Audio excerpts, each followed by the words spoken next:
Hello, ladies and gentlemen, and welcome to episode 96 of Super Switch Headz, the premier Nintendo podcast on all of the internet. My name is David Howe. My name is Matthew Stoner. My name is Patrick Nisley. And oh boy, we got a very special show for you on this evening, ladies and gentlemen. We are doing the second annual Golden Head Awards. That's right, folks. We are going to be looking back at the year 2020 and crowning our favorite Nintendo and gaming moments throughout the year. We'll be awarding our coveted Golden Head Awards. I don't know. We did this last year, right? I think so. Yeah, we did. Yeah. And so we got all that for you after the news on today's show. Very excited for you to hear this. We got lots of great picks, and it'll lead to a lot of great discussion, I'm sure. No guests today, just the three of us. Other than that, though, we got lots of news. We'll be talking about the new Smash update, including some balance patches, Reggie x Kanye news. Who knew that was possible? Some Genki Kickstarter stuff going on, Mario Kart 8 sales. I feel like we always talk about that. And so much more before we get to our Golden Head Awards. Very excited for you guys to hear today's episode. Other than that, how are we doing today? I'm doing pretty good. I've had about a week and a half off of work, and I'm feeling great. Mad jelly. I'm enjoying some time off as well, and it's been great.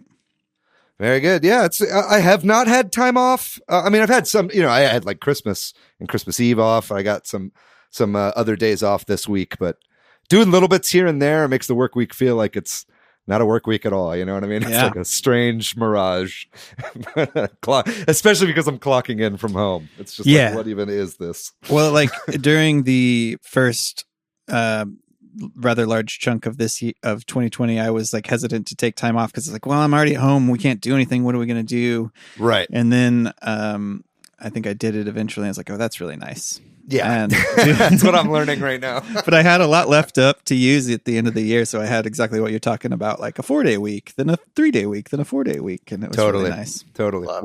I'm saving up to when Japan lets us into Nintendo World, and I need all the PTO I can get, baby. But yeah, we got some shout outs, Patrick. Well, maybe before we do a shout out, I think Matthew wants to give a. It's his fault. He wants to give a retraction or an apology or both. I know you listeners love corporate structure as much as I do. In the last episode, I said that Arby's was a Darden brand. Darden brands are like Olive Garden and like Capitol Grill and Red Cheddar's. Lobster, as we discussed. Yeah. But Arby's is not a Darden brand. They're an Inspire brand. And I wanted to retract that and correct myself and say, I'm sorry. What else is that? They recently bought Dunkin'. Okay. And it's like Buffalo Wild Wings, Sonic, and Jimmy John's. Excellent. Well, I want to thank you, Matt. I know this was probably hard. I think it's important to be as transparent as possible with our listeners, and we don't want to lead anyone astray. And I think that a special thank you to Darden for not issuing a cease and desist on our last episode. Also, Matthew, you realized it like as soon as we finished recording. And you were like, oh no. I should have done a David from the future. That would have been great. Yeah. Now we can talk about the shout outs. Yeah, let's do it. A lot of them. Our Christmas holiday special episode got a lot of discussion going on our Discord group. So if I'm leaving you out, apologies. But Summer shared a nice memory of receiving a PlayStation 2 from their uncle with drug money, I think was the story for Christmas that broke them out of the Nintendo mold. Cena also shared a pic of, I think this was maybe more about getting consoles. I don't know if this was Christmas or holiday related, but of getting the GameCube. And shared a very cute photo of a very young Cena holding up that GameCube. That was nice to see. Yes. And then not so much related to that, but related to this episode, Andrew Musil was looking forward to this Golden Heads episode and asked us some questions about something we are going to do. So I won't spoil that. Great. Anyway, Facebook, Luke Bowyer said that they remember getting for Christmas the Super Nintendo with the Donkey Kong Country packed in. That's nice, and shared a nice picture of that console. Alexis, forgive me, I don't if I butcher your last name, Alexis Katsarias. Katsarias. Yeah. Greek name, said that they're from Greece. They love that episode and happy holidays. Best wishes from Greece. That's nice to know. Thank you, Alexis. Yeah, thanks, Alexis. And then Lee Howson, friend of the show, obviously a Simpsons fan, quoted some of the Lee Carvalho's putting. Y'all don't get it, but this is like a huge Simpsons moment that's very relevant as gamers. Yeah. You get it. You just you didn't see it on The Simpsons. Yeah, I'm aware of it as a part of the cultural zeitgeist. Well, thank you, Lee, for having my back on that one. And then Andrew Valentine on Twitter shared our podcast when somebody was asking about some favorite Nintendo Switch podcasts. So thank you, Andrew. Yes, very much so. Yeah, if you ever see anybody out there asking what your favorite Nintendo podcasts are, follow Andrew's example. That's a great thing to do. We love it. Word of mouth is king in this sphere. And also, we talked about, David, this is thanks to you. We talked about what would make a good Christmas game and Nintendo Christmas games as part of last week's episode. Apparently, we missed something that's huge that fits this very well, called Mission in Snowdrift Land. And you shared with Matthew and I a video by is the guy's name Nick Robinson? Yes. Did I get that right? Nick Robinson. He's a YouTuber. He's one of my favorite YouTubers, actually. He always does really kind of offbeat gaming essays, documentaries, whatever you want to call them, on his YouTube channel. And he was talking about a game that Nintendo had partnered with this PR company to make a Flash game that was basically done in an advent calendar style, where they would release an episode a day over the course of December, between December 1st and December 25th. And it was so it's not technically a Nintendo game, but it was kind of released on Nintendo's website. And it was a whole great video about how he got in touch with the developers of that game and basically convinced them to release a remastered version of this game, because it was taken down, I think, after December 25th, right? It's what struck me about this is exactly what we were talking about. How do you make a cool Christmas game while you make it feel exclusive to the holiday season? Right.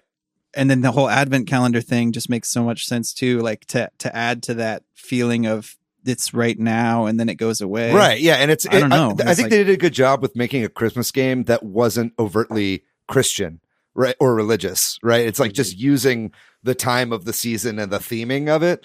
And it's a great way to do it. It was an interesting video that popped up right after we put out our episode last week. So check out Nick Robinson's video if you haven't seen it yet. He's got lots of great other videos too as well. Yeah. Okay, cool. Y'all ready to get into news and rumors for the week? Let's do it. Yup. So last week we talked about the Smash Ultimate update with Sephiroth joining Smash 10.1 that came out while we were recording, so we didn't get to talk about the full patch notes. Well, so now all the Miis and spirits and all that kind of stuff is available. And they also adjusted the final Smash for Cloud, which we knew was coming, but stuff like that all has now joined the game. And then they always do this. They make some balance changes, but this time around there really wasn't very much. I think they only adjusted about 7 or 8 characters, and it was all very minor stuff. So I don't know if that means they feel like they've got a good balance right now or what, because usually it seems like it's pretty significant. And this was you have smaller. to think so. They've been putting out balance patches for every single DLC character, so it's unless the new character that's being added throws off the balance of the entire game, I think I think we'll be seeing diminishing returns on these balance changes the longer that the game is out there, which is a good thing. I think it's the less you can mess with that stuff, the more this game will kind of exist forever as a great fighting game. So that happened. And then, like you talked about when we were introing the news, apparently Reggie Fils-Aimé, former president of Nintendo of America, who's doing some sort of podcast now, talked about how at some E3 he was approached by Kanye West to do a collaboration on a video game with Nintendo. And I basically had to tell Kanye no. Do you think that Reggie? Well, Reggie was like, listen, we have a very strict guideline on quality, and it's probably not up to your standards. And Kanye's like, that's why I want to work with you. Right, that makes sense, right? Like I can see that. Like, but also like, man, I think that's fascinating. That, and especially that it's taken, I mean, I guess what E3 could that have been? Who knows? But like, man, that he's got these little gems like this to parse out over time. Yeah, I have to imagine it was probably something with like the late registration bear, or that like bear that was kind of the Kanye mascot back in the day in like the 2000s. I bet it was some sort of video game with that. Yeah, and it also makes you wonder like where is this video game but like where is like Kanye West also seems like he's all over the place. Like so. Yeah. So he wanted to make a Blade Runner 2049 game. That's what it was. He's a big fan. Oh man.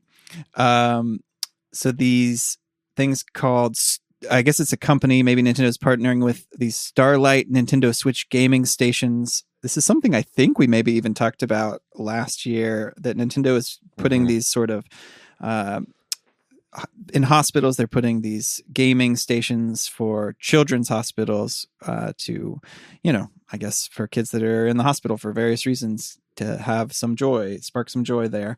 And in collaboration with Starlight Children's Foundation, they've started finally delivering these gaming consoles in the U.S. Or stations. I guess they're not just consoles.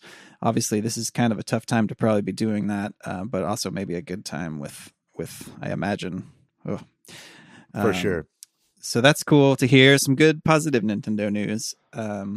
Yeah. They look like the old McDonald's kiosks where they would have N64s at the McDonald's stations, but they're kind of like, I think they're like custom built Switches, specifically loaded with like 25 games or something like that can kind of wheel back and forth between different units within the hospital. So it's really nice to every once in a while hear some nice Nintendo news. Yeah, this is great. As a person who spent a lot of time in the hospitals growing up, some of my most comforting memories are playing the NES with my brother before and after surgeries.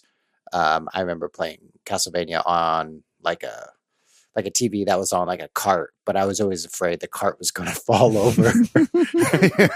So it's nice to see that there's a standardization. I'm not going to worry about being, assaulted by television. Yeah. As somebody who is also in the hospital recently for a good amount of time, it's also nice that they just built new stations for these kids to play on, because hooking up existing consoles to God knows what inputs are on the back of hospital TVs is very difficult. Yeah. At one point, in order to like hook my Switch up to the internet, I had to like wheel out in a wheelchair to like do some reconnaissance on the like router on the floor that I was on. Ended up working out, but it's nice to just have a system that can go back and forth, because that's the last thing you want to figure out is input methods when you're right. Yeah. So in the UK, and this is physical only, I think, but Mario Kart 8 Deluxe this news came out that it sold more physical copies this year than it did in 2019. And man, that game just sells so well. And what also I wanted to talk about this too, because like, there's all this speculation about, because this game is so old, maybe there'll be a Mario Kart 9. I really don't think there's going to be on the Switch. But David, I know you might disagree with me, and Matthew, I don't know where you stand on this, but like, does I don't want there to be a Mario Kart 9. Okay. Yeah. I think they should do the ultimate thing with Mario Kart, and I've said that for a long time. I think that not like bringing like not bringing Cloud into Mario Kart. That's not what I mean by that, but rather like DLC. Yeah, they should just because Mario Kart Deluxe had the Wii U DLC already included, and the game is fucking solid. It's like the best Mario Kart ever made. And I don't think they need to change anything about the game. I just want more maps. Yeah. You know what I mean? So I think if they just used it as a platform, it would be great. But they got to be working on Mario Kart 9. And I wonder what it's going to be after this huge success of a game, It'll either be ARMS 2 or Mario Kart 9 that comes out next, because those are both the same. Those are the same development team, Right. And so we haven't really heard about either. So I would assume they're doing a Mario Kart before they'd be doing an ARMS sequel. I mean, ARMS wasn't really that popular compared to Mario Kart, so Right. We'll see what they do. But yeah, it's just crazy. I mean, it makes sense because there are like way more Switches out in 2020 than there were in 2019. But it's just wild that this is the game that keeps on giving. Yeah. If you don't own Mario Kart 8 and you own a Switch, congratulations, you're in the minority. You're underground. Talking about Mario Kart, I think Matthew, you shared this news. The Mari Car, is that the name of the company in Japan that you can dress up like Mario and go ride on go-karts through the streets of, I don't know what city in Japan. Tokyo. Is it Tokyo? Yeah. And upset all the locals. They've been like having lots of legal battles with Nintendo, and we've talked about it on the podcast over the last couple of years. But it sounds like the final nail in the coffin for Mario Kart just happened, where they lost their appeal to the Japanese Supreme Court analog or whatever it's called there. So no more Mario Kart. No more driving go-karts in downtown Tokyo. Well, actually, I don't think that's true. I think the company Just can't use the company is on hard times, like during COVID, like nobody's doing it anyway. But it's like the company, like they could still do it, and they're apparently still doing it, but they just can't dress up as Mario Kart characters anymore, and they had to change the name of their company. And like the stickers that they put on the cars that said like not affiliated with Nintendo also had to be removed because they were using Nintendo's name. Yeah. But it's like, who would want to just drive some third-party carts around Tokyo? You want the real AAA first-party shit. Yeah. Matt, are you heartbroken about this? It's the end of an era. This has been such a long developing story. I'm totally heartbroken. I'm excited that they're now venturing from Nintendo to Nicktoons. Personally, this is like my friends who went to Japan. They would always send me pictures of them in like Mario costumes, and this looked really fun. This was one thing I was really excited to like do. It was like part of the tourist experience. So I'm sad about it from that perspective. Mm-hmm. Gotcha. Well. Yeah, well, never. It's also like, now there's actually going to be a Mario Kart ride and stuff, so I can see more than ever why Nintendo was really against this. Yeah, and it's in Japan, right? It's like get into a real car, and it's like we curate it, and you can't get hit by stray vehicles. You also mentioned this one, the Genki Kickstarter, and we were just talking about this before the podcast. Apparently, Genki is not the name of the company, right? It's the name of their Switch products or whatever. Yeah, the name of the company is Human Things. That's a great name. Genki is like the branding of their electronics. They've got a accessories. New wildly successful Kickstarter for almost like another mini dock thing, but this also allows you to play on your PC and therefore then stream and that sort of thing, I think is the idea. Easily. It's just a little USB stick flash drive looking thing for a dock, right? Human Things are the dongle masters. They make tons of dongles and they've gotten really, really good at it. They did like you said, Patrick, the covert dock, which I own and I use all the time. It's basically my dock in my office as opposed to the dock that's connected to my TV. And then also they did the Bluetooth adapter. They made a Genki Bluetooth adapter for the Switch as well, which was, I think, one of the most successful Kickstarters ever on the platform. So yeah, this looks pretty cool. I mean, it's just like kind of, I guess, like an alternative to like an Elgato or something like that. Yeah, like a real cheap alternative. Which I might look into getting because my Elgato is giving me so much trouble. I can't figure out how to stream. I can't do anything right. Yeah. It's like not working well with my Mac. So I might be picking one of these up. Yeah. I think I might too. Even though I don't really need it. It just seems like it's not terribly expensive and it might be useful to like throw it in your, when we can eventually leave the house again, throw it in your Switch bag. Yeah. Yeah, this sounds pretty cool. Their goal was 30,000, and they're currently sitting at 681,000 with a scheduled delivery date of April 2021. Yeah, that's Cool. not too far away too. So that's cool. Yeah, and you can really trust their shit too. Like all the Genki products are really thoroughly tested. Like there was all that talk about third-party docks breaking your Switch, right, and like power consumption standards with USB-C. And the engineers that they have at Human Things really know that stuff inside and out, and have made countless blog posts about like exactly why the other third-party docks have failed. So, obviously, maybe wait until a couple are out there. Like you don't have to be a first, early. You don't have to be an early adopter on this one necessarily, but I think you can be pretty certain that this is not going to fry your Switch. And then, as now annual Switch Christmas tradition, the eShop crashed on Christmas Day, and I think that's happened like every Christmas the last few years. And you'd think that they are prepared, and I'm sure they are trying to be prepared for that because it's happened every year. And they're like, we gotta have. They're like, surely we're not going to sell more copies of Mario Kart this year than we did last year. So people were reporting on Christmas Day, you couldn't purchase or download your games. They fixed it pretty quickly, I think, but just funny to see, and also just another one of those little anecdotal indications that the Switch is obviously selling very well and sold super well for Christmas.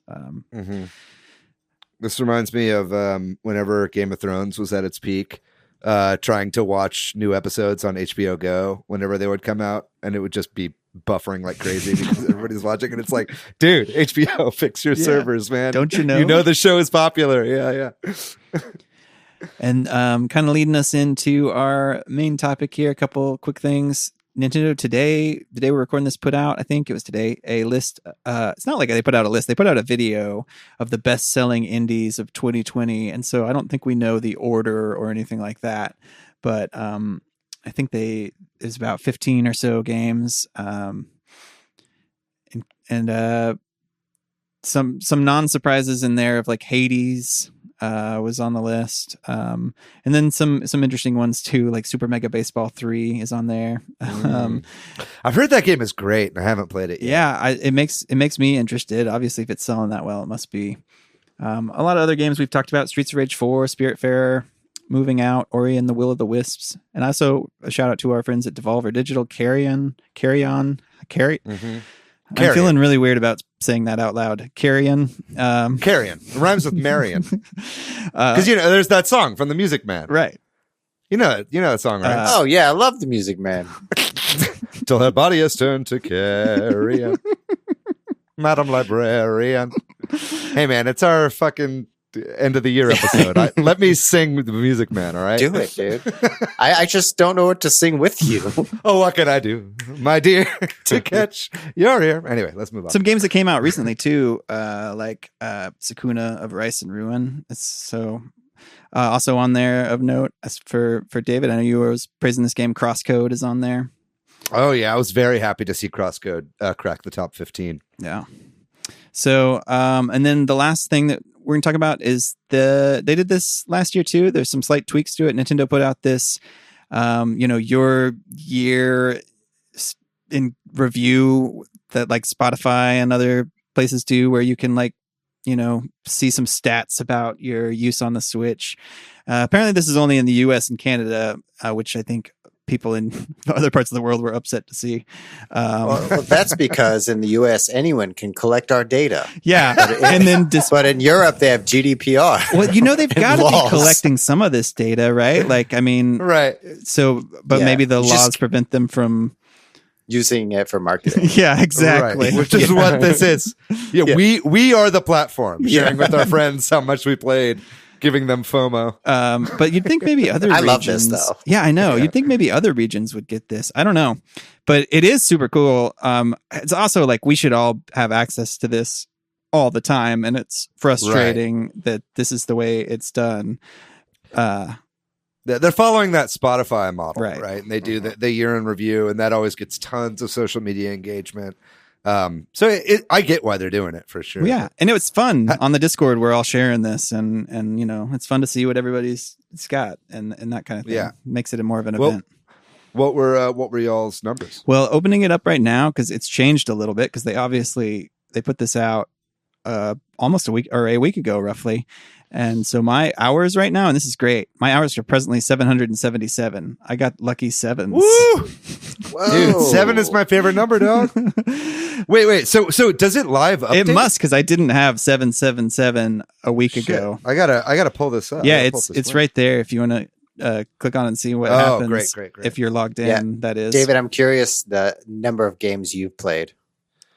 Here, you go first. Yeah, I'll talk right now. It gives you this sort of what kind of player were you? And I am a core gamer. And I was curious because at first on the Discord, that's what everybody was saying. But I think a few people got like Nintendo fan, and that's where you play mostly Nintendo games. Or Austin got a different one. Like I think because he played so much Animal Crossing, it was like Traveler or something like that. Right. Island guy. I played 52 games this year, apparently. Okay. One more than 2019. And my most played games by hours were Animal Crossing, Smash Ultimate, Hollow Knight, Super Mario Maker 2, and Lego City Undercover, which none of those surprised me.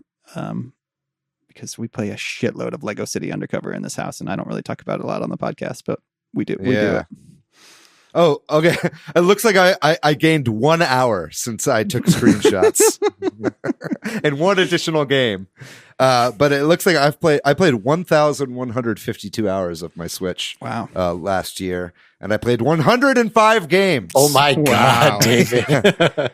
So all that shit I talk about on the podcast about me like starting a bunch of games and never finishing them is clearly true. I think somebody else posted a similar number of hours and they had like 30 games. And I was like, yep, that encompasses just really it right quickly, you're spending about 10 hours per game, roughly. Yeah. But I mean, that also includes like Binding of Isaac and shit. Right. So the law of averages works out crazy there. But my most played games were Animal Crossing New Horizons, Super Mario Maker 2, Clubhouse Games 51 Worldwide Classics, woot woot, and Tetris 99. And then also Legend of Zelda Breath of the Wild is in there. So I know this is skewed a little bit. Yeah. Because I didn't actually play any Breath of the Wild this year. That would have been Sasha playing on my profile. Right. Breath of the Wild. So I'm probably actually at about 1,050 hours. Yeah. Or however long Sasha played, minus that. Unless I was probably counting Just Dance too. But yeah, those are my numbers. What about you, Matt? What'd you get? My total hours were real low, 307 hours. It's a good chunk of time, bro. Yeah, it's not real low, maybe in comparison, but I have a problem. You're a normal guy. Well, my hours are in other games, mostly Halo 5 and Apex. Right. I'm in VR. I have 26 games, which is one above last year, which was 25 games. And my most played games are Animal Crossing, Xenoblade Chronicles, Age of Calamity, Smash Ultimate, and Kunai. Hey, Kunai shout out. Very good. Nice. What were your big months? I mean, I feel like everybody's was April. Yeah, April's because they were playing. Yeah, April. Mine is 93 in April. That's my August for your total hours too. Oh yeah, it's huge. That's like all Animal Crossing. Animal Crossing. Yeah. And then August was 0. Oh wow! What were you playing in August on other consoles? Yeah. We should not have had you on the podcast in August. No. I think that was I was playing Ghost of Tsushima. Yeah. Right. Yeah, I had my biggest month was May, and I'm trying to figure out what was in May, but I played 187 hours in May. Wow. I don't know when Clubhouse Games came out. It might have been around. Yeah, it might have been around then. Yeah. But I played the shit out of that game this year, so that would not surprise me. A lot of online games of Mancala. My biggest months were April and May, 90 and 91. Yeah. And everybody was like, and my August was super low, but my August is like my next highest. So, but I don't know. I don't know what happened in August. So. Yeah, it's funny. In November and December, those are my lowest months because that's when I got my Xbox Series S. I'm playing that a lot instead. That's when you started playing Peggle. That's when I started playing adult games for men. Okay. Nice. Yeah, like Peggle 2. It's a great fucking game. I love Peggle 2. I've got mad hours on Peggle 2 on my Xbox for sure. It's a classic for a reason. Yeah, dude. That and Bejeweled. Awesome. Well, that's covering our news for the week. And like we talked about, we're going to give out the Golden Head or Golden Headz Awards. What is it officially? What are we calling this? I think they are the Golden Heads, but individually, each one is a golden head. Right. Of course. Yeah. Of course. So we're going to be giving out those. Headies. They're the headies. And we'll take a short break.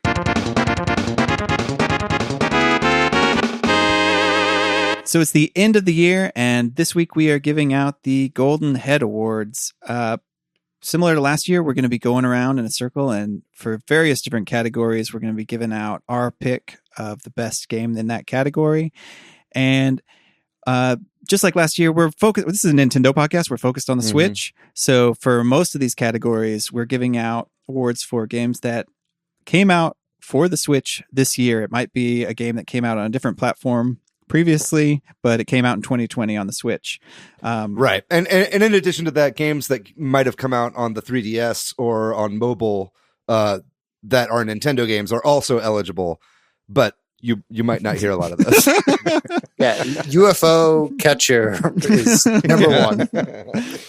And then we do have some categories that are non-Nintendo or non-Switch specific, but that will be obvious. And then also adding to that, that's what we did last year, but we have a new sort of thing happening this year, and that's the actual Golden Heads. That's where we're giving out some collective awards that are maybe not just a game.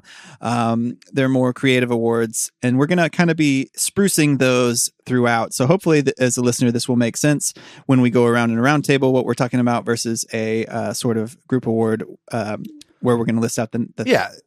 Basically, the difference there is like when we're giving out awards for like our favorite, say, RPG or our best visual design or whatever throughout the year, we'll each have our own picks for those. But then the Golden Head Awards, we'll be giving those out from a list of nominees, which we will also read out. So you'll be able to tell the difference. Yeah. And I think does that make sense? Anything else before we get into this? No, I say we go for it. I mean, just maybe to preface, like 2020 has been an absolutely crazy year, but I don't think anybody can argue that it's been an outstanding year for gaming. Gaming really flourished in the age of COVID, and it was actually pretty hard to pick some winners for these awards, and I'm very excited to hear what y'all's picks are, because we have not shared our picks with each other. Right. So this will be an interesting recording for sure. And we're going to start off with a group award at Golden Heads that's for the best worst Nintendo news item from 2020. As we all know, Nintendo did a lot of fuck ups this year. And what was the best worst thing they did?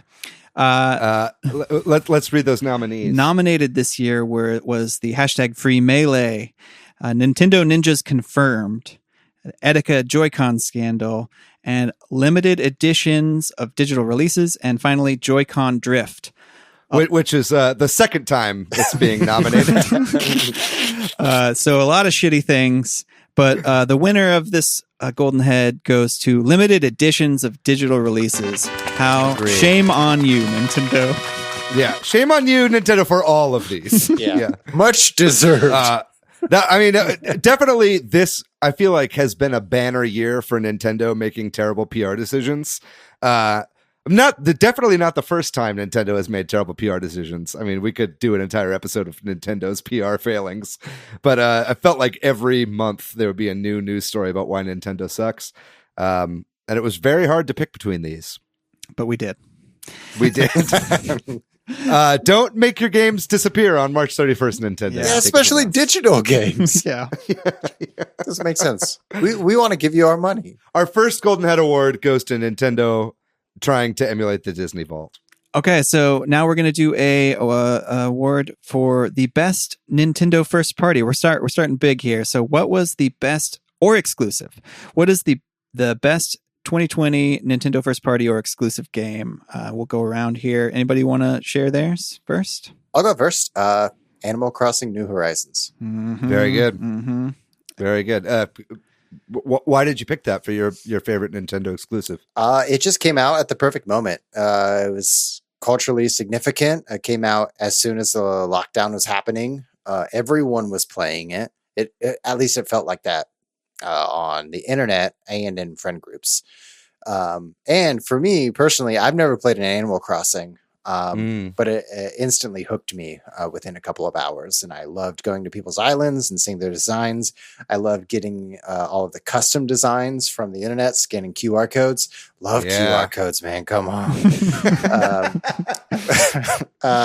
But it was just such a fun game to see a game where I can like hang out with people in a virtual world when I can't actually hang out with them in real life. It was a nice change. Definitely hit at the right time. Well, I'm going to go next then because my choice is the same. It's Animal Crossing New Horizons. Unless I'm stepping on your toes, Matthew, and you wanted to say something else. Oh, keep going. Everything you said, plus I would add, we just talked about that year in review and a bunch of people shared it. This game topped almost everybody's list of terms of hours played, even for people who've dropped off playing it. And I am somebody who's continued to. I dropped off for a period of time, but I'm back in it and have continued to be back in it for the last couple of months. And it's just been a real joyful game for me to play when I watch a show or something to just chill out because it's not a stressful game. And that's one of the reasons I've continued playing it. Also, I had a lot of fun. I've got a lot of criticism of this game, but I had a lot of fun sharing it with my wife. This is one of the first video games she's gotten into in a long time. And she, it's one of the reasons I bought a second Switch. Like she was playing Animal Crossing all the time in March. And I was like, well, hey, I want to play something else or that, you know what I mean? And then my kid too. And the three of us, like, again, criticisms about how this was done, that we had to share an island, which had pluses and minuses, that the local multiplayer is not that much fun, but that it was fun to share the game still. So there you go. I feel like this game has so many caveats, right? It's like I totally dropped off the game and I haven't opened it in months personally. But still I've got like 150 hours in it. You know what I mean? That, and then also like it was an incredible multiplayer game with some of the most broken multiplayer online I've ever seen. So it's like, it just speaks to the core experience of Animal Crossing. And of course, its place in the cultural zeitgeist and the fact that everybody was playing, it was something that everybody could share. I not to take anything away from Animal Crossing New Horizons, but it is not my pick for best Nintendo exclusive of the year. Actually, and this might be not totally kosher or a little controversial, but my pick for best Nintendo exclusive of the year is Super Mario Brothers 35. Ooh. I fucking love this game. Anybody who knows me knows I'm a huge Tetris 99 fan, and I'm also a huge 2D Mario platformer fan. So mashing those two things together felt like this game was made specifically for me. And I know a lot of people have talked, like you were saying, both of you, Patrick and Matt, about how you've kind of fallen off of Animal Crossing a little bit. A lot of people talk about how they're like, hey, I played Mario 35 for a little bit. I have not fallen off of Mario 35. Even though it's largely the same experience every single time, and I've plateaued as far as my skill level is concerned. Like, I'm pretty good at the game. I win all the time, but I think maybe because of that, I just keep going back to it because it feels good to own a bunch of noobs. Super Mario Brothers 35 has the most addictive gameplay loop for me of 2020. I really, truly, deeply hope that Nintendo reconsiders making this game go away in March of 2021, because I know this is a game just like Tetris 99 that I'll be going back to for years and years if they keep it on their service. So for me, Super Mario Bros. 35 is my favorite Nintendo exclusive of the year. Very nice. Cool. Well, that moves us on to our next Golden Head Award that we'll be giving out, and that's for Best DLC of the Year. This was a little bit of a hard category to find nominees for, but I think we got some good ones here. The nominees for Best DLC include Animal Crossing with its ongoing DLC, Mario Maker 2 with its ongoing free DLC, Super Smash Bros. Ultimate with its paid DLC, Pinball FX3, which is on the Switch, which has consistently put out brand new Williams tables and classic pinball tables and new pinball tables by themselves, and Fire Emblem Cindered Shadows, which was a very large story expansion for Fire Emblem. We collectively, I think, have decided amongst us that the golden head for best DLC goes to Mario Maker 2 this year. I think that not only with the content updates that they've been adding have been huge this year for Super Mario Maker 2, but just adding Super Worlds to Mario Maker 2 completely changed the entire experience and made it to where you can play brand new, fully featured Mario games, a brand new one every single hour if you feel like it. And so it definitely makes it one of the most robust DLCs I've personally ever experienced in my life.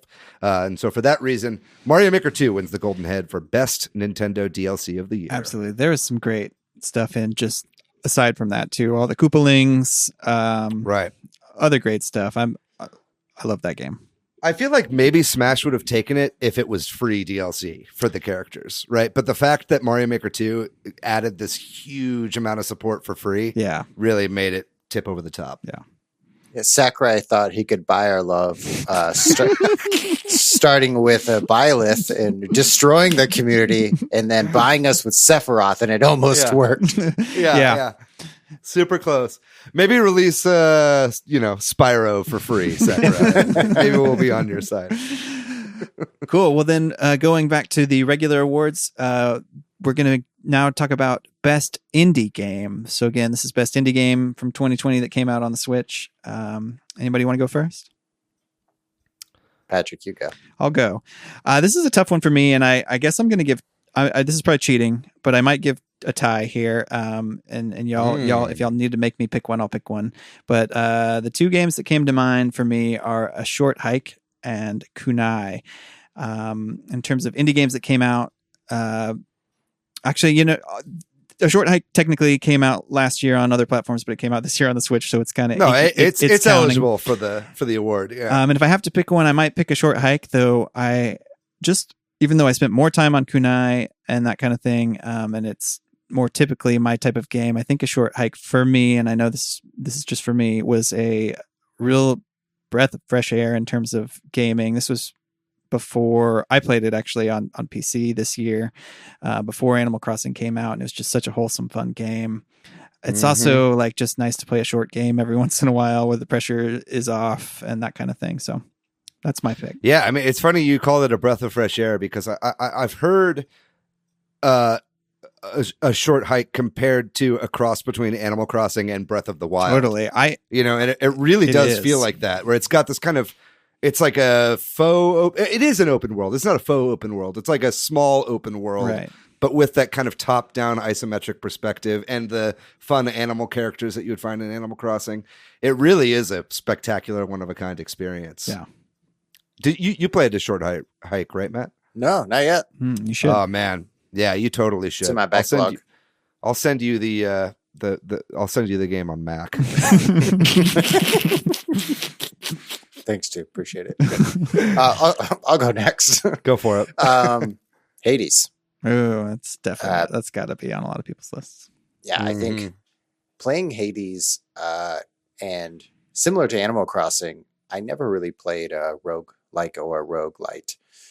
So this entire genre is new to me. And I just fell in love with the art style and all of the dialogue that happens each playthrough. And I was so impressed with the game design choices, from the dialogue to the gameplay to the different weapons.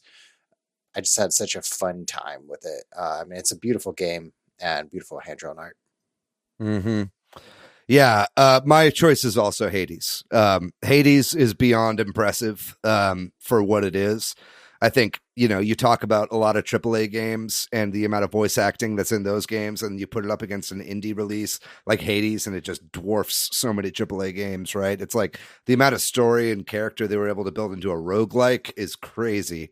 And so, yeah, I'd have to give it to that. My runner-up was Kunai as well. I think Kunai was an excellent indie game that was totally slept on this year. Not just because we talked to the developer on this podcast, but Kunai was also an excellent game. But you can't deny that Hades was a totally watershed moment. I would say out of the two games that really left huge impressions on the internet as a whole this year, where like Goose Game was that kind of the previous year, it was Animal Crossing and Hades, right?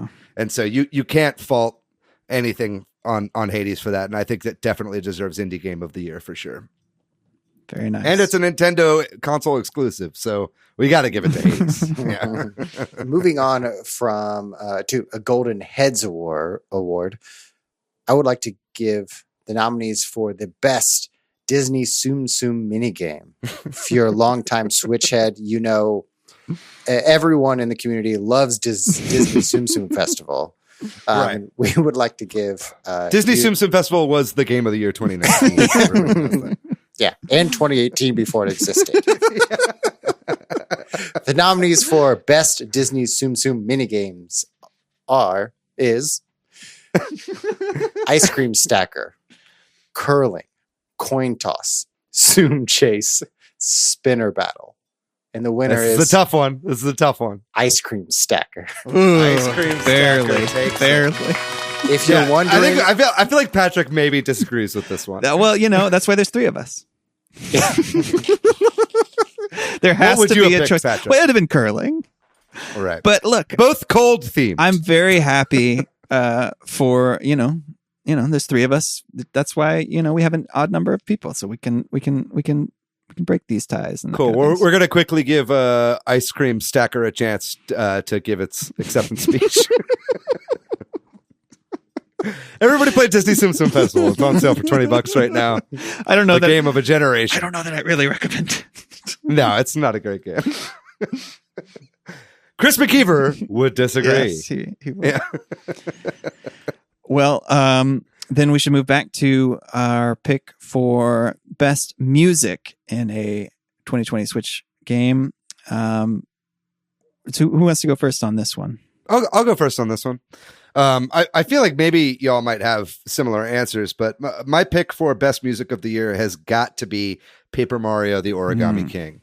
That game's music kind of blew me away. There were like multiple points in the game where I would just stop playing, put the controller down, and just vibe out for a while. I'm thinking specifically about the Japanese kind of autumn themed level. Like that level had incredible music in it. Just any, like the battle music, the fact that the battle music remained the same while changing its style depending on what world you were in was super satisfying to hear. Even like the little like more emotional moments had specific music written for those sections, and it all just vibed really, really well with the gameplay. And I mean, I loved Paper Mario Origami King. This is the only award, personally, spoiler alert, that I'll be giving it throughout tonight's awards show. But that having been said, I loved the game. I just think out of all of its incredible facets, its best attribute was its music. Fair enough. I'll go next because I think technically I should probably give it to that game because I think the game I want to give it to is cheating. It's okay. I think Super Mario 3D All-Stars has the best music. Oh, no, that's fair. That's a 2020 Switch release, man. Because, man, those three games all have great music. But excellent. But I think that's cheating. And so I actually had a note here that if y'all refused my suggestion for that, because those are all old games, really, and the music has been around for a while, it should probably be Paper Mario: The Origami King. But if I can cheat and mention 20-year-old music. Let's allow the cheat. Yeah. We set up at the beginning, it doesn't matter when it was released, right? As long as it came out on the Switch this year. And it has a built-in music player, man. Yeah, that's partly why I thought of it, too. Is like, man, it's really the best music experience, but there's the caveat that's kind of cheating. The award for best music goes to the Square Enix music that came with Sephiroth. Yeah, exactly. NSO NES game. Yeah, exactly. Donkey Kong Country 3. Matt, it's part of our pick? rules. I have a tie. Following Patrick's rules, I was going to vote Xenoblade Chronicles Definitive Edition. It's a great soundtrack, but it's tied with not a joke, Clubhouse Games 5100 Worldwide Classics. Hell yeah, dude. There's some great music in there for sure. I don't. If I want to get nostalgic for the Wii era, I'll listen to some of the Wii music. But listening to Clubhouse Games 51 Worldwide Classics, their music and their sound effects makes me nostalgic for Wii. Totally. I should say the Nintendo Wii. not just PP. That's a dick joke. But I mean, you're onto something there with Xenoblade, man. Like the Xenoblade soundtracks are legendary, and they completely remastered the soundtrack for the re-release, right? So I think that's totally valid. I don't know why that one feels less like cheating to me than the Mario 3D All Stars. Maybe it's because they put more effort into that game. Yeah. Then we have another Golden Heads Award to give out, and this one is for Best Dr. Mario World Character. As we all know, Dr. Mario World, the mobile game, has introduced a number of unusual and interesting characters as playable characters. Yeah, with doctorate degrees. Oh, right. They're all doctors. They're just making PhDs rain out here, dude. They're just fucking throwing them out. Yeah. This is another tough one, but the nominees were Dr. Waluigi, Dr. Goomba Tower, Dr. Baby Daisy, Dr. 8-Bit Mario, and Dr. Dolphin. And the winner has to be Dr. Goomba Tower. Congratulations to Dr. Goomba Tower. No arms. 3 heads. 1 trench coat. Dr. Goomba Tower. I mean, this was a tough one between that and Dr. Dolphin. Especially considering it's not the dolphin from Super Mario World, but rather the GameCube emulator dolphin. I thought that was really ballsy of Nintendo to put that in a medical coat. I was also leaning towards Dr. Baby Daisy. Yeah. Just because it's fun to say, Dr. Baby Daisy. Dr. Baby Daisy. Dr. Baby Daisy is like Millie Bobby Brown. It's really fun to say. Very nice. All right. Back to the regular awards. We have Best Visual Design in a Switch 2020 game. Who wants to go first here? I'll go first. Hades. Very good. Very good. Explain yourself. Love the art style. Loved that all the gods were super thirsty. Dude, yes. Every god was super sexy. And jokes aside, I just love the visual design of all of the characters and all of the gods. And all of the animations of all of the weapons. It's just such a good looking game across all platforms on Switch, but also looks great on PC. For sure. I mean, that, that's why that game was so popular. I think the game would have been popular anyway because it was well written and it had great characters and it had a good gameplay loop. But I think the reason it was like beyond the stratosphere in popularity. Sorry, I've had a little bit to drink. It's an award show. Was because the game was just super horny. So I agree with you on that. Fantastic character design in that game. I'll go next if that's all right. My pick for best visual design of the year. And again, this is a game that came out on other platforms previous, but this year came out on the Switch. And that would be Indivisible. Indivisible was a fantastic RPG Metroidvania crossover by the developers of Skullgirls, which I think unfortunately are no longer a company. There was some intercompany drama, but it doesn't. That's right. It doesn't take away from the game itself, which is an incredible game with an amazing anime hand-drawn art style. Where all the environments were beautiful, all the character design was beautiful, all the animations were beautiful. Everything just flowed and worked really well together. And the mashup of Metroidvania style and RPG, like kind of turn-based battle mechanics, like worked because it was glued together by the incredible art style. And of course the great writing and storytelling in general. But I'd have to give it to Indivisible for my pick for best visual design of the year. To round this out, I give this award to Paper Mario, the Origami King. Good choice. I think the visuals in that game were really great. It's maybe not as, groundbreaking as some other ones, but the game was just pretty. And all the environments too, like the desert and the ocean and all that stuff were just really nice to walk around in the jungle. And then the characters too, even though they maybe weren't as original or, like I said, groundbreaking as people wanted, the Monty Moles and all the Mario characters just looked great. I loved seeing like enemies like physically fold up into origami form. Yes, and that's you know what I mean. It true was like too. they actually built the actual folding animation into the characters, which was crazy. And you can apparently do those origami folds Yeah. and stuff. So yeah, that's cool. For sure. We got to give a shout out to the runner-up for all of us, which I'm sure is Clubhouse Games Worldwide Classics. And I'm not even joking. Like, that game is like photorealistic. And so that was my runner-up for this. It's the runner-up for all these awards. Yeah. All right, we're moving on to our next Golden Heads Award, which is going out to Coziest Game of the Year. I feel like 2020 was a watershed moment for cozy games in this industry. I mean, early in the year, we went to that PAX panel about cozy games. Yeah. It really put a lot of these games on our radar. I'm going to go ahead and list off our nominees for Coziest Game of the Year. We had A Short Hike, Spiritfarer, Animal Crossing, Calico, recent release, and Coffee Talk. All of these are available on the Switch, all excellent games. But we're going to have to give it to the parent of all cozy games, Animal Crossing. I mean, it's hard to argue that Animal Crossing is one of the coziest games ever made. I feel like a lot of the other games in this list would not exist, were it not for Animal Crossing existing in the first place. So regardless, these are all very cozy games. If that's your shit, check out all 5 of these games. But we're going to have to give it to Nintendo's own Animal Crossing for coziest game of the year. And definitely coziest game that you can sink the most hours into. Yeah.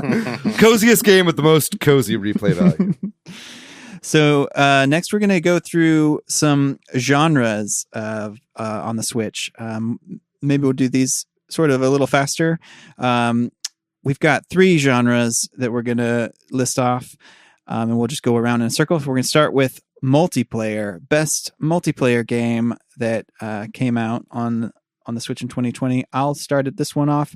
My pick for this one is Pikmin 3 Deluxe. Excellent. I know that the original release of Pikmin 3 had some co-op, but not the exact same way, and they added more into the story mode. And I played through this game every mode with my son in multiplayer, and that was such a fun way to play this game. Awesome. Obviously it doesn't have more than just 2-player, but so there's that limitation, but the multiplayer experience of the year for me. Awesome. I'll go next. Multiplayer game of the year for me was Streets of Rage 4. Shout out to Patrick. We played it together, and then Ant Keeps Gaming also played it as well. Just love playing a brawler online with my friends. Super fun. Very nice. Very good. Very good. This one was close for me. I mean, I've been enjoying Among Us recently, but I can't give it to Among Us this year. And I might be sounding like a broken record at this point, but my multiplayer game of the year is Clubhouse Games 51 Worldwide Classics. Very nice. For several reasons. And this is not a bit award. I truly feel this way. We know your hours in the game show that this is not a bit. I got totally addicted to this game. Playing this game online with randoms was super fun. And still, when I sit down to take a poop, I'll play some Hanafuda on Clubhouse Games. It was super fun to play with friends online, one-on-one over Discord or something like that. I played with my dad. My dad bought this game because he loves to play backgammon. We played a lot of that online. Sasha, this year, Sasha had never played chess before. So Sasha learned how to play chess through Clubhouse Games 51 Worldwide Classics. And so, for that reason, plus a multitude of others, I feel like this game just had so much potential for amazing multiplayer in all these different ways. And so that definitely takes my multiplayer game of the year from a Nintendo console. David, don't kill me for this, but it's more like Hanapuda. Am I right? No, dude, you're not wrong. Cool. So the next, also Hanafuda. If you've not played Hanafuda, it's like my favorite worldwide classic personally. So anyway, I might be. I'll cut that out because we have an award for that. And then next up, we're going to do RPG. I'm just going to start again. I did not play any RPGs that came out in 2020 on the Switch, other than arguably Paper Mario: The Origami King, and by default, it has to get it. I've played plenty of, or not plenty, I played a lot of hours of RPG, in particular Xenoblade Chronicles 2, but that's like a 2018 game. And So I by default, Paper Mario wins this one for me. I'll go next on this one. My RPG of the year on a Nintendo console is Crosscode. Crosscode absolutely blew me away. I knew it looked good before I played it because it had kind of Chrono Trigger vibes, and I liked the aesthetic of it, and I'd heard really good things from people that have been playing it on PC. But once I picked it up, the story, the characters, the gameplay, the grinding, it's like I usually hate grinding in RPGs, but this game somehow made grinding fun and made it active and something I wanted to constantly do. It also had this really kind of cool Ocarina of Time style platforming kind of built into the game. And that plus a bunch of other reasons. I think Crosscode not only is, I think, the best RPG of the year, but I think one of the best RPGs of all time, in my opinion. I cannot recommend Crosscode enough. I absolutely adored that game, and I would recommend it to literally anybody. Nice. So Crosscode takes my RPG of the year. So for me, surprise us, Matthew. Yeah. Are you ready for this? Drum roll, please. The world is surprised by me, Matthew Stone, choosing Xenoblade Chronicles Definitive Edition. It's a great re-release. As we already said, the soundtrack was remastered, and some of it being re-recorded. It's a great RPG that originally released on the Wii, but's now got a bigger audience thanks to the Switch. Can experience a great JRPG. We always get questions in the Discord, or as hosts, we get like, what game should we play? And typically, sometimes it's RPG. And Xenoblade Chronicles 2 is a weird one. But if you're into story, 2 is weird. If you want a really good story with a compelling narrative, then play Xenoblade Chronicles Definitive Edition on Switch. Very nice. And then rounding out our genres, we've got platformer. I've been starting all these. I'm going to do this one. I've got 2 answers for this one because I feel this is the same. It's cheating to pick it, but Super Mario 3D All-Stars. It's amazing. 3 platformers in one. Again, I think that's fair. If you've never played them. But if that is, it just feels cheap because it was cheap what Nintendo did with this.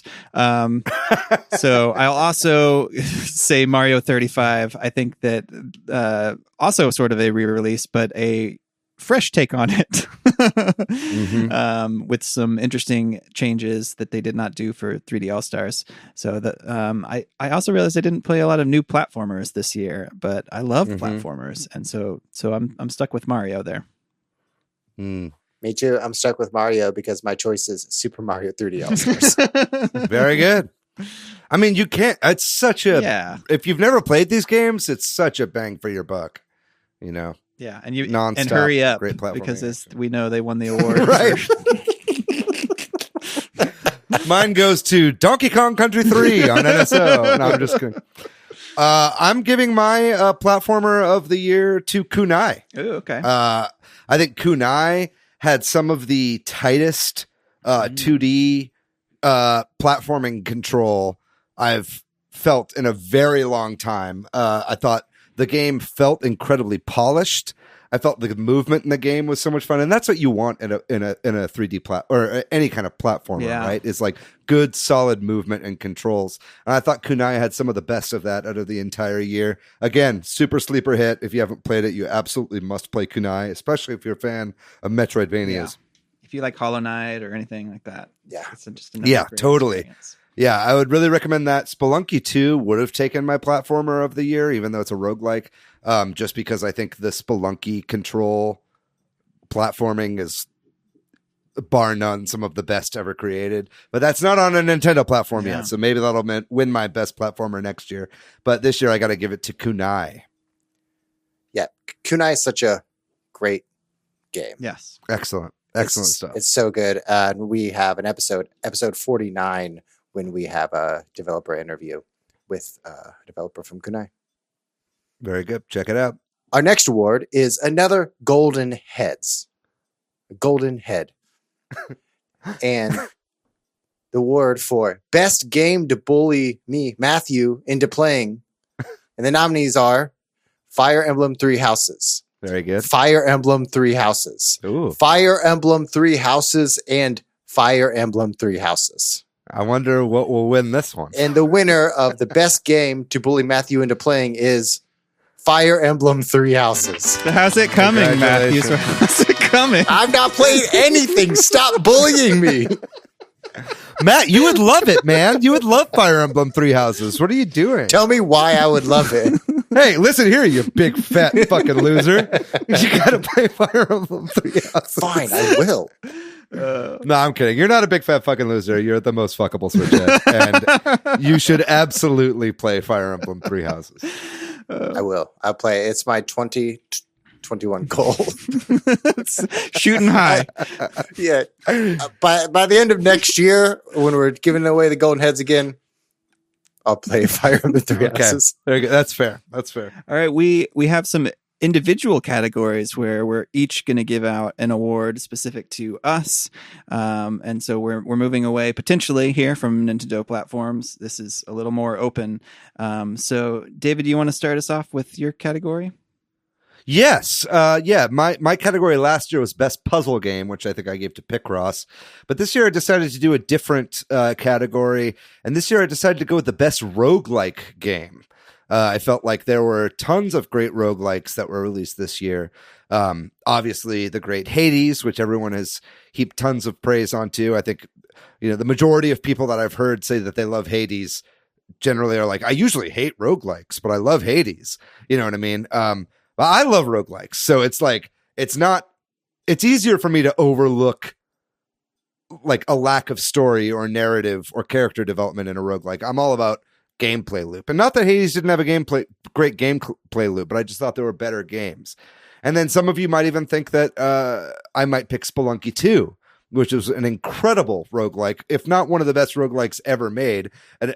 Totally making better the formula that was solidified with the first Spelunky. But I wouldn't even give it to that. My favorite roguelike of the year was Noita. I've talked about this on the podcast before. Noita, I think, is currently a PC exclusive game. It's a roguelike that very much is inspired by Spelunky, but has a very unique, very pixelated style where it's got this physics system where each individual pixel is simulated, and it includes a lot of different systems that all play into its platforming. Noita is an absolute treasure to play. It's a game that I can get sucked into for hours at a time and always want to go back to. It's just a very easy game to play. The sound design is incredible. The graphics are incredible. The gameplay loop is incredible. Doesn't have a great overarching story necessarily. It's just kind of, you're a wizard exploring a cave. That's kind of all there is to it. But as far as a core roguelike gameplay experience, you can't get any better than Noita. And I really, truly hope one day they port this game to Switch, because if they did, I would absolutely buy it again in a heartbeat. I'd play it every night in bed before I go to bed. Noita was one of my favorite gameplay experiences of the year, and I think it's by far the best roguelike of the year as well. So please check it out. Very nice. Moving on to the next category, which is me. Best VR/PC game. I've talked about this game a lot. It's Half-Life Alyx. Shouldn't be surprising. Half-Life Alyx, there's two types of people in the world. Number one, the person who's played Half-Life Alyx. Number two, the person who hasn't played Half-Life Alyx. That's one way to break the world down into two categories. That's the only two types of people. That's it. That's all. That's all there is. Half-Life Alyx is first-person shooter, theme park ride, immersive museum. It's really hard to explain kind of the incredible gameplay design that Valve made in Half-Life Alyx. You just owe it to yourself as a gamer to play it maybe a few hours.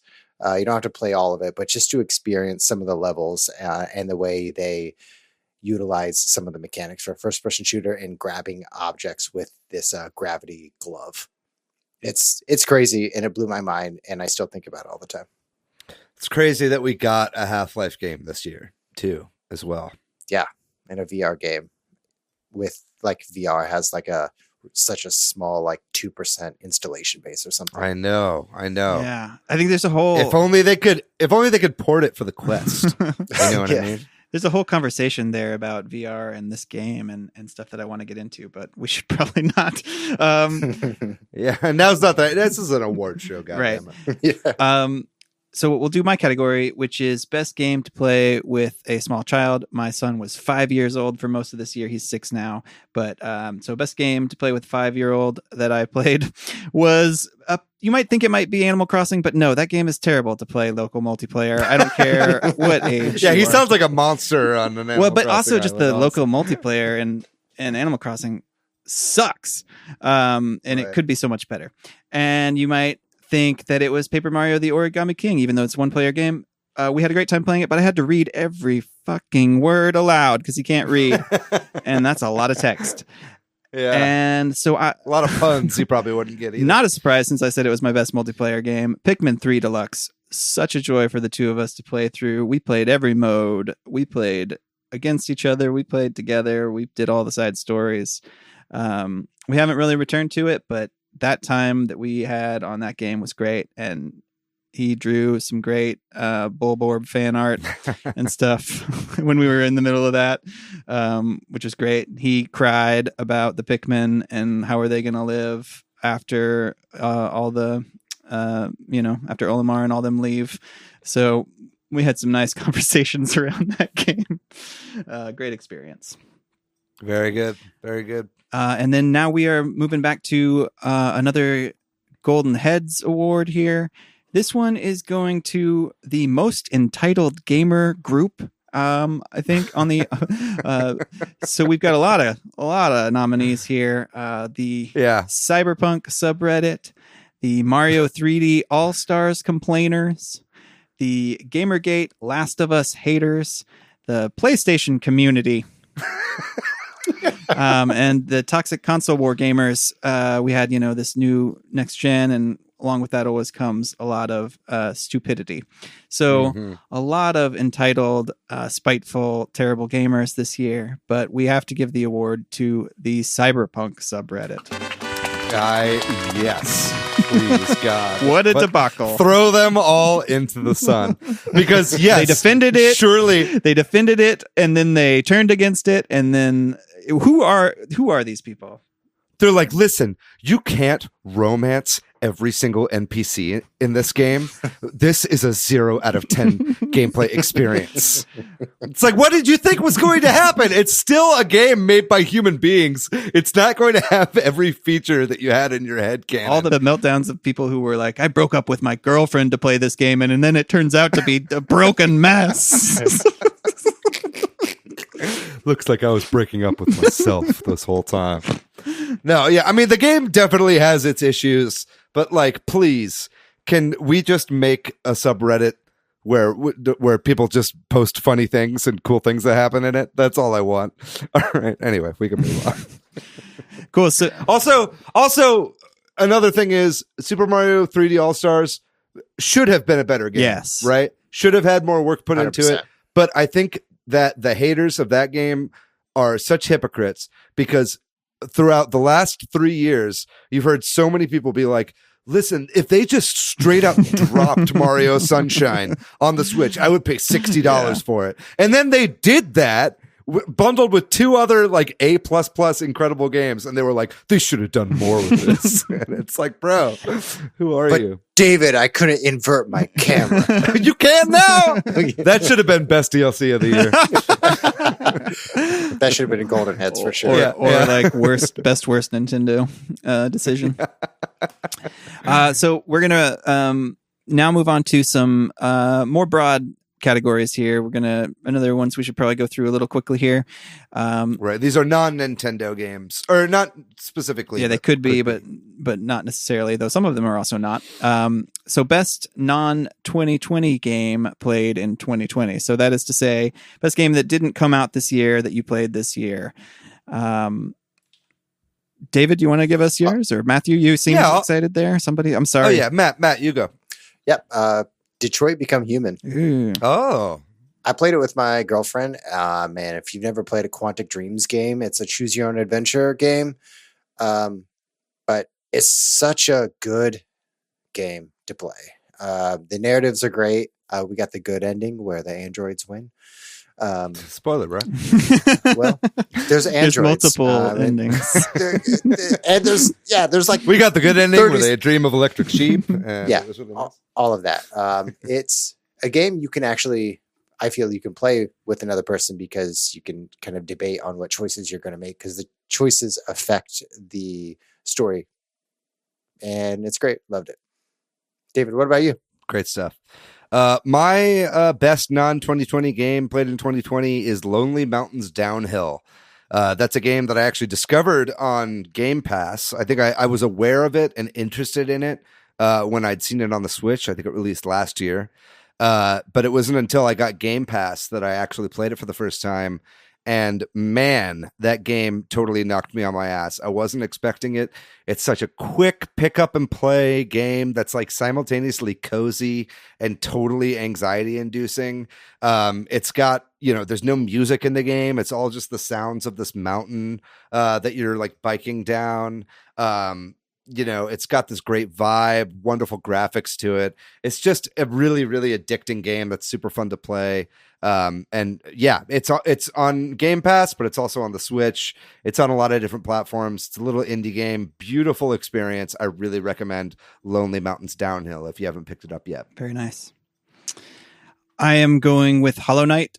Hollow Knight came out 2017 on PC, 2018 on consoles. I played it when it first came out on Switch and got really into it. Played about 20 hours and then got to a optional boss and got stuck and quit playing and never went back. And then this year, sometime in the middle of the year, I was like, I'm going to pick this game back up. And at first I was like, I don't know, this is a little too tough. But then I got obsessed with it. I think it is now one of my favorite games of all time. Talk about tight controls, talk about I honestly would give a lot of these if this game did come out this year and was this, I would have given it best visual design, just so much about this game, the lore, the gameplay. I don't love really tough games, but I love this one. Something about it, the music, everything. I fucking am now a Hollow Knight fanboy, and I think they call it a stan, Patrick. Yeah, we've moved on to that. That's the proper term. I'm old, and then my most anticipated game is Silksong because of this. I'm just so excited about going back to that world. That's me. Yeah, I'm where you were before you picked it back up. Yeah. Where it's like I was loving it, got to a really hard boss, put it down, and haven't picked it back up yet. So maybe 2021 will be my Hollow Knight moment. Yeah, maybe. Sounds like we should bully you into playing Hollow Knight. You piece of shit. We definitely big ass, fat ass motherfucker. You fucking fatty. One thing we need more of is bullying. Yeah. Totally. Let's bring back cyberbullying for sure. Especially in video games. Yeah. Especially on the Switch Headz Discord. Yeah. Okay.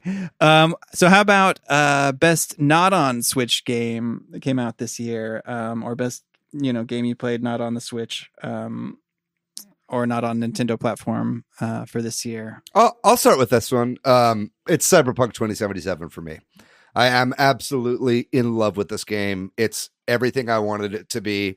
I was one of the people that got super hyped whenever that first trailer came out in like 2013. And a lot of people that have gotten themselves way too hyped are really disappointed by this game. I am not one of those people. This game has been hitting every single mark that I wanted personally. I think the characters are out of this world. The writing is incredible. The city itself, like I straight up this is like one of the first games that I've played where I don't just run everywhere. You know what I mean? Like it feels wrong for me to like run through stuff. I like walk through it at a human pace because like that's what I would do if I was really in this world. You know what I mean? And it's like I just feel myself totally sucked into the world of Night City, and I'm beyond in love with the tone. The graphics are some of the best graphics I've ever seen in my entire life. And like I said, the characters and the writing are what really make this game really something special. It's got its huge amount of bugs that are immersion breaking. I just had my first crash last night. Actually, I put it down, but I'm 50 hours in. That was my first crash on the Xbox, so I'm not complaining that hard. But that all that stuff notwithstanding, if I'm able to say that this is still my favorite non-Nintendo game of the year, I think it really must be something special. So it's not going to be for everybody. And if you're worried about bugs, just wait. It's going to be a great game in like 6 months for those people when they want to have a non-immersion breaking experience. But regardless, for me, yeah, it's my best non-Nintendo game of the year. I'm going to go then and say this is a really hard category for Patrick. I own a PlayStation 4. I have a pretty good gaming PC, and I have access to Apple Arcade, but I play 99.9% of the games I play on the Switch, and some of that's just convenience. I don't even know. I can't analyze it, but it's just how I play these days. So I was looking at this. I was like, maybe it's an Apple Arcade game, but all the games I played came out in 2019. Honorable mention to Mutazione. I don't know how you say this name of this game. I love it, though. Probably not that. It's probably not anything that I can say. But the only other game I played that came out this year on PC or some other platform, I think, is Cyberpunk. So by default, Cyberpunk wins, and I don't dislike it. I don't dislike it. I just haven't had a chance to play more than a handful of hours. Dude, they were great. They were great. Few hours. The world forced your hand, and now you're a Cyberpunk fan. But it's fun, and it looks great on the PC. And part of the reason I haven't rushed to play it is I'm sure it will be even better and at some point soon. But Take your time. But I do plan to play it more and all criticisms aside, it is an interesting world and all that kind of thing. So excellent. Matt? My pick for best not on Switch game is Phasmophobia. Wow. Loved catching ghosts with my friends, scared myself, screaming real loud. I'm in late game Phasmophobia, so I'm trying to take pictures of the ghosts now rather than running off scared, so I die a lot. But they have whole new levels. They have a prison now, which is super spooky. It's just such a fun, simple gameplay loop, and I would highly recommend it. Wow, I really thought you were going to say Ghosts of Tsushima. That was tied, but runner-up. I have more hours in Phasmophobia. Very good, very good. I still haven't played that. I got to check it out. And so our next category would be like best gaming moment of the year. So we're sort of personal gaming moment that meant a lot to you in 2020. Great year for playing with friends online, I guess. Anything jump out at y'all that you want to share for gaming moment of the year? What's your take? I think for me, it's trying to get the turnip stock market in Animal Crossing. Yep. Buy those turnips and see how many people I can message to get the best prices. That kind of hustle in a video game. Well, you also created a whole fucking Google Doc with like just for us, yeah, just for the Switch Headz community, which tracked it very well, I might add. Yeah, thanks. That was really fun. I did it for me, so I can figure out what the best prices were, and hopefully help the community too. So yeah, that's my pick too. Oh, expand, Patrick. Yeah, I just I got really one of my favorite parts of playing Animal Crossing in the early months was the stock market. It's funny, that's a game that has a lot of different aspects to it that can appeal to different people, and a lot of them appeal to people who aren't hardcore gamers. Like my wife loved to just buy new clothes and put and check out what was in the shop for her house. My house is still pretty barren in Animal Crossing, despite the fact that I like to just grind in games, I guess. Like I like to just chop down trees on mystery islands, and I like to just buy turnips and try to flip them. I was in that spreadsheet every week, and I want to bring some of that. I still buy turnips now. You're still posting in our Discord about like who's got low turnip prices. Like, and nobody's motherfucker, I haven't opened this game in forever. Nobody's doing it, but I still do it in the hopes that somebody will one week. If you're listening now, please join the Discord so you can tell Patrick when to buy and when to sell. I mean, definitely that's one of them for me. Is that just watching our Discord really blow up and expand with Animal Crossing. I felt like that was a home base for a lot of people over April and May as people were really getting into Animal Crossing, and that was very fulfilling to see the community really grow during that time.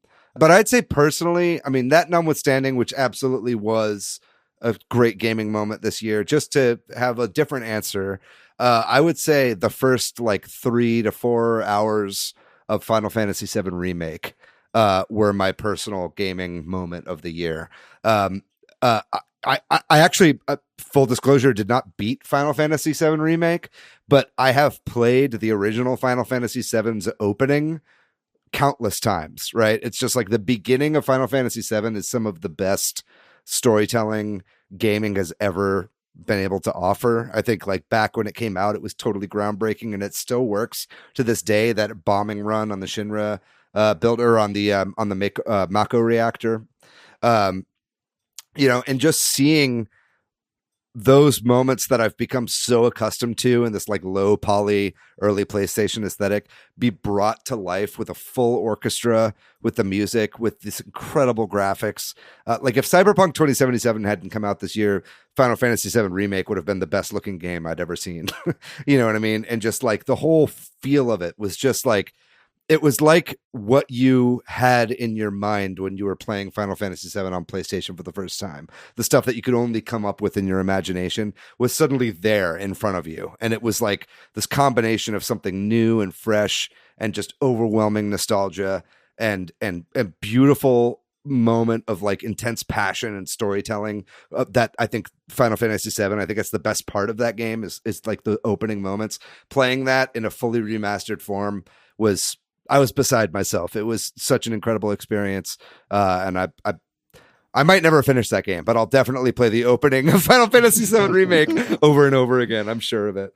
So that for me was my personal gaming moment. I guess we're going to move on to our final Golden Head Award of the night.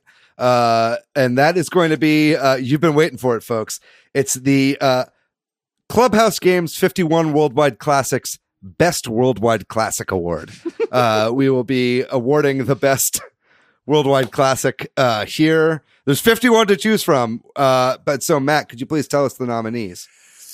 Nominees for Clubhouse Games 51 Worldwide Classic Best Worldwide Classics are Toy Tennis, Toy Boxing, Mancala, Hanafuda, Chess, Yacht Dice, President.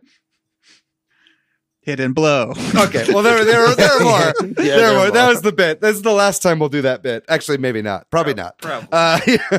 But I don't know. We really just wanted to do that bit. I mean, do we really have a favorite? I can say my favorite. I think it's Hanafuda. But Matt, you haven't even played Hanafuda. More like Hanafuda. Let's go with Mancala. I think Mancala is a good one. I've got like over 150 wins in Mancala online, so come at me, bro. I'm the Mancala champ. I think Mancala wins Best Worldwide Classic. It's the oldest game in the pack. It's like an ancient African board game. It's still one of the best games of all time. Mancala wins Best Worldwide Classic of 2020. Quick, best Clubhouse Games 51 Worldwide Classics bit. Other than Matt listing all the names, goes to in our Facebook group Kyle Jones, listener of the show and yes. Co-worker of mine, with his every once in a while just posting on that thread another game that he mastered in this and just being like totally over the top. Over the top and just like, what's the word I'm looking for? Arrogant, I think. Holier than thou. Yeah. He's just like, I'm the fucking king of Nine Man's Morris. And there's dogs and rabbits. Yeah, I can't believe we haven't mentioned that on the show up to this point. It's a great ongoing bit. He must have to scroll down so far to find that post to add a new comment to it every time. So we really admire the bit. I really hope that he has that post bookmarked. Yeah, I hope so. So he can easily find it and click it. If he's just scrolling, dude, that's commitment. That's commitment. Really is. Well, we're going to round out the awards with each giving our game of the year. No caveats here. Top 3 actually is what we're going to do, I believe. Right. And these could be Nintendo or elsewise platforms. So we're going to give out our top 3 games of the year. Matthew, I want you to go first. Yeah, I do too. I'll go first. Top 3, just 3 in no specific order. Xenoblade Chronicles Definitive Edition, Animal Crossing, and Half-Life Alyx. Very good. If you had to pick one out of those, that was your game of the year. It rhymes with Alyx. It's Half-Life Alyx. It's fucking incredible. Very good. Everyone has to play it. Go play it right now. Sell your house. Yeah, sell your house to buy a Vive. Yeah. Or sell your car, bike, whatever. You don't need it right play now. this fucking game. You don't need a car these days. All of mine are Nintendo games. I think but we just talked about this. I only play Nintendo games. Mine are Animal Crossing, the Paper Mario Origami King, and Pikmin 3 Deluxe. And if I have to give one, it's Animal Crossing. It was just such a massive amount of time I spent. Got to share it with my wife, which is totally unusual for a video game. Got to have those turn-up sales and crawl across people's islands while people came and left. Despite all its clunkiness, I'm still playing it. Hell yeah. Very good. My top 3 and third place, I got to give it to Clubhouse Games 51 Worldwide Classics.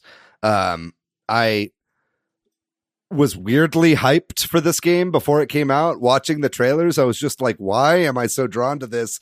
And then after it came out, it's like all I played for months. And I was way, way into the game. I made a meme of a relationship or friendship ended with Animal Crossing. Clubhouse Games 51 Worldwide Classics is my new best friend. And it was totally true. It's like, basically I blame Clubhouse Games for stopping my progress on Animal Crossing. It's like basically since that game came out, I haven't picked up Animal Crossing again. It was a totally transformative experience for me. I love playing all those old board games online. I thought it was so much fun. My second favorite game of the year, I'm giving to Cyberpunk 2077. Ooh. One of the best games I played this year. I'm still working my way through it, so it's really hard for me to like say it's my favorite game of the year necessarily, but I do love it so much, which means that my favorite game of the year is Crosscode. Crosscode was a transformative RPG experience for me. I enjoyed this game far more than I ever thought I would. I not only is it, I think, one of my favorite games of the year, I think it's one of my favorite games of all time. I was totally in love with the characters. I was totally invested in the story. The game totally blew my mind. Please, please, please play Crosscode. It's an incredible experience. I know you won't regret it. And if you do, you know, I'll eat a Game Boy DMG. Crosscode's on Switch, but it's also on Game Pass right now, right? It is on Game Pass. If you have an Xbox or just, you know, xCloud or whatever, it's free on Game Pass right now. Who knows how long it'll be around on there for? I think it's worth getting on the Switch because it's a great game to have on the go. Pick up and play games are great for RPGs to be able to grind for a little bit while you're watching TV or something like that. But regardless of how you play it, please play Crosscode. It's a transformative RPG experience. I thought it was an incredible game. I'm going to play it at some point, and I also need to play Hades. Y'all, I'm sorry I haven't done it. Y'all gushing about those games. Those are games I've been intrigued by. Play fucking Hades, Patrick. We need more bullying me into playing Crosscode and Hades. Sell your house. Big ass, fat ass loser. We need to bring back fatso. I think that's the best thing a bully can say. That's calling somebody a fatso. 100%. All right, now that we've isolated so many people, we're not. We're fine. I joke. We're having a good time. Yeah, we're gonna move on then. Those were our picks for the best games of the year and all those categories and all the Golden Head Awards. Thanks for listening to all that. We'd love to know what your listener, what your game of the year was. Absolutely. Or if you have an interesting gaming experience of the year or anything that we talked about that you want to give us your take on. We'd love to hear that. Just thinking back over 2020, just like personal reflections this past year, you know, I think about like how hard it's been for people to find PlayStation 5s and NVIDIA's 3080s or 3070s. or 3090s. Yeah. And what that's like. And then I don't know if y'all thought about this, but my biggest flop for this year was Marvel's Avengers. Oh yeah, Like a gaming event that came worst release launch. because Cyberpunk might have won that one too. we're trying to keep it positive, other than Nintendo and toxic gaming culture. So yeah, that's true. It was a big flop. God, they lost a lot of money. Yeah, it's crazy. Cyberpunk may have been a flop in other ways, but they made a ton of money. Also, the movie industry. Biggest flop of the year. Oof, has it been tough to be a filmmaker this year? All right, on that very happy note. But I love Final Fantasy VII. Remake that music, though. Yeah. 2021, we're coming for you. It's going to be a great year for gaming, I think. And this was a great year for gaming, too. Tough year. We're hoping for better 2021. We will see. And we should move on. I am not helping the cause here. Okay. It's okay. It's an awards show. We're drunk. We're going to take a break. And when we come back, we'll talk about all the games we've been playing recently. This week, I have been playing lots of Xenoblade Chronicles 2.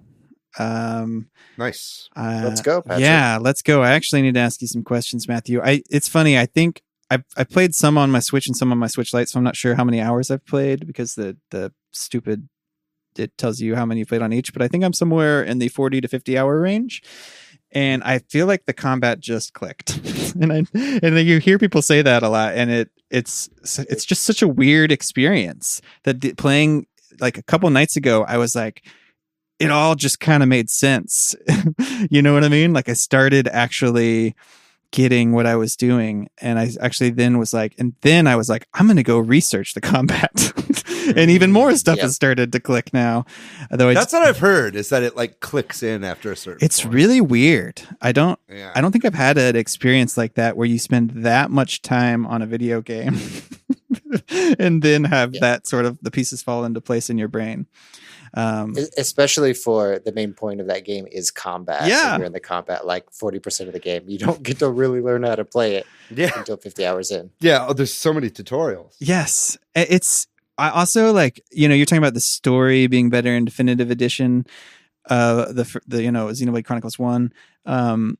Part of it is that I feel like I get interrupted every time there's a cutscene, like because I play this game when I'm like, on the couch when my kid's watching a movie or something, and then like, oh, it's time for us to eat lunch or whatever, and it's like it's the middle of a cutscene, and then I come back and I'm like, what the fuck is happening here? I don't know. So I don't even know what the story is in this game. I'm like they're going to do something because of somebody, but I'm still hooked on it. It's a weird game. And then the other game I've been playing this week is came back to Link's Awakening. Oh, my son and I are playing this. I felt like he was ready for a game like this. And he and I have been playing it, and we are obsessively playing it right now. Does he control it and you we guide are him? passing it. We are passing it back and forth. Okay, cool. He gets kind of nervous, and he's not the greatest at the sort of, real-time combat aspect of it, but he's getting better at it. And usually he's like, we get to a dungeon or something, and that's when he really wants me to play. Or he gets down to like one heart, and I'm like, swing the sword. You know what I mean? He's like, don't tell me what to do. But it's been really fun, and he's into it, and I'm into it. So excellent. Those are the main games I've been playing. I'll go next. I've obviously been playing a lot of Cyberpunk, so I won't bore you guys with the details. I'm going to talk about it the last couple of weeks. Needless to say, I fall more in love with that game the more I play it. I think it's an absolute masterpiece, even though it's a buggy mess. I have been playing some new games this week, though. Over Christmas, I picked up a couple games for myself. One of them is Jet Lancer.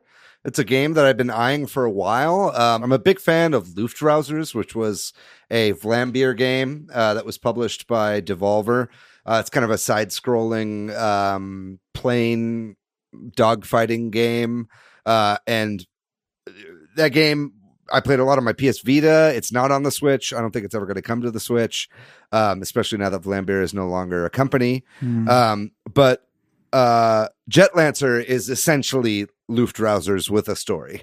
And missions, as opposed to being more of like a roguelike experience. So Jet Lancer plays very similarly, very fun. I'd had my eye on it for a while, so I picked it up and been having a good time with that. I picked up a game called Voxelgram, which is also very fun, if not totally brain melting. It's essentially a 3-dimensional Picross game. So instead of just doing a 2D pixel art Picross puzzle, you're making 3D voxel art characters. And so it basically takes Picross and puts it onto 3 different surfaces, or really it's 6 different surfaces, because it's like on a cube, right? There would be 6 individual Picross puzzles across, but then it goes like depth wise as you're playing. So it's kind of mind bending, especially as somebody who's gotten so used to Picross, but you're basically taking those same skills that you've learned from Picross games and applying them to a 3D object. It's very interesting. I have to start over puzzles a lot because I get really far into it and then realize that I fucked something up, and I'm just like, I'm just going to start this whole thing back over. But it's a lot of fun. I'm getting into it right now, and hopefully by the time we talk again, I'll be a Voxelgram master. And then really the last new game that I've been playing this week, other than some Super Mario Brothers 35, which I'm always playing, is I picked up Fuser for the Switch. Okay. And this is a game that I was kind of on the fence about getting because I watched a lot of gameplay videos and like trailers before the game came out, and I was like, what is this game's gameplay? It was like hard for me to understand exactly how the game actually works. But I'm a huge harmonics fan. You know, I loved Rock Band and Guitar Hero, but then even before that, some of my favorite games that I've played were on the PS2 with Frequency and Amplitude. They were kind of like rhythm-based music games from Harmonix, like in the early days of Harmonix. So I've always been a big fan of the company, but I was like hesitant to pick up this game because I wasn't really sure how to play it. But it was on sale recently over Christmas for $40 instead of $60. And I was like, you know what? I'm just going to go for it. And I'm really enjoying this game a lot. It's a very unique experience. You're basically playing a DJ at like an Electric Daisy festival type sort of thing, you know, like those EDM festivals where like everybody's on Molly and the stage has a bunch of flashing lights and lasers and shit like that. I'm familiar. Matt is a notorious Molly head, MDMA stan. I'm just kidding. But you're basically, the concept of the game is you're playing a girl talk type character where you're taking pop songs that exist and then you'll be laying down like the bass from, say, Rick Astley's Rick Astley's Never Gonna Give You Up, and then you throw in like the drums from Bad Guy by Billie Eilish, and then you put in like the vocals from Lady Marmalade, and you're just kind of like mashing up pop songs and like rock songs, or even like Coldplay is in it and stuff. There's all these different genres of music, and then you're basically like throwing in individual elements, and they all just kind of fit into this DJ set that you're doing. And it's really fun, and it rewards you when you like bring in like the chorus of a song like on the downbeat, and it's like fitting right in with the drum beat. Like it gives you like a multiplier for that, and then the crowd likes it more whenever you like hit stuff on the beat. But it's all about like taking these songs that you know and are familiar with throughout pop culture and then like mashing them up in really weird ways. And then it, you know, lets you save mixes that you make and all this interesting kind of stuff. So I'm actually really enjoying the game, and it's a lot of fun to play like with headphones on or like on my sound system on my TV, like with good bass and stuff like that. Just kind of pretending that you're at a music festival, you know, because we can't go to music festivals now. So it's nice to kind of play a game that kind of puts you back into that mindset. Yeah, very interesting game. If you're into rhythm games or music games in general, I'd say it's worth checking out Fuser. Maybe wait for another sale. I wouldn't say that this is necessarily like a $60 game. It doesn't really feel like that for me, but I'm also not too far into it yet, so I can't really say at this point. But I'm really enjoying Fuser so far. It's a very original gameplay experience, and I would recommend it. Very nice. I've been playing Apex Legends so much, almost nonstop. So that's where most of my time is. But being the tryhard that I am, apparently there's aim trainers. This was a whole new world for me. You can download apps or documents that teach you proper mouse control when you're playing keyboard and mouse shooters. So I've been playing Kovac, which is all a bunch of mini games to have you react quicker to objects and target objects faster. How's it going? Like, poorly. I was like, does it work? Is it kind of, you know what I mean? Like, or is it too soon to say? It's like Mario teaches aiming. Totally. Yeah. But it keeps track of your stats, and there are community made games that help with certain functions about first person shooters. So it's not just about like aim, but it's also about how fast you react to flick and when you can stop your cursor on a target. This is a whole community I was like, oh yeah, of course there would be trainers to teach you how to shoot better. Of course there's like shoot better coaches that exist out there, and that's who makes these games. So it was a world that I discovered, and so I downloaded one called Kovac, and so I've been practicing mostly my flicks of having to stop my mouse cursor at a specific spot or follow a small ball. That's interesting. Consistently. Yeah, it's super fun, super cheap, but so far it's made me not better. Not yet. I would be curious, but it does does stick with it. Please share. I will. Yeah, it gives you your data of how you're accurate that you are in the game, and then tracks it over time. So you actually have a data point to look to say my accuracy is better or my flick control is better. This will help a lot cool. when you start playing Fire Emblem Three Houses. Hilda. Yeah, I don't know. That's all you know. Yeah. Very good. Is that mostly what you've been doing, Matthew? That's all it. right, right Very on. good. Awesome. Well, that's it. This is our episode. Thanks to Corduroy, who does our music. If you're looking for me, Patrick, online, I am PDYX. Hey, I'm Matthew on Twitter, MATHYOU. I'm pretty much everywhere on the internet at Monolith Fiji. And if you'd like to find our show on social media, we are at Switch Headz on Twitter. We are at Super Switch Headz on Instagram and Facebook. You can always join our Facebook group as well, which is Switch Headz, all caps, facebook.com/groups/Switch Headz. And then, of course, our Discord as well is a bustling community. We've been upgrading our Discord recently. We have a bot now. Matt, that's been kind of a passion project of yours, making our Discord into like a real thriving community, and you're doing a great job with that. Yes, I love the link holding up emoticon. Yeah. We got lots of great emojis and stuff like that included in the group now. Favicons, I don't know what you call them. But emotes, probably. Emotes, yeah.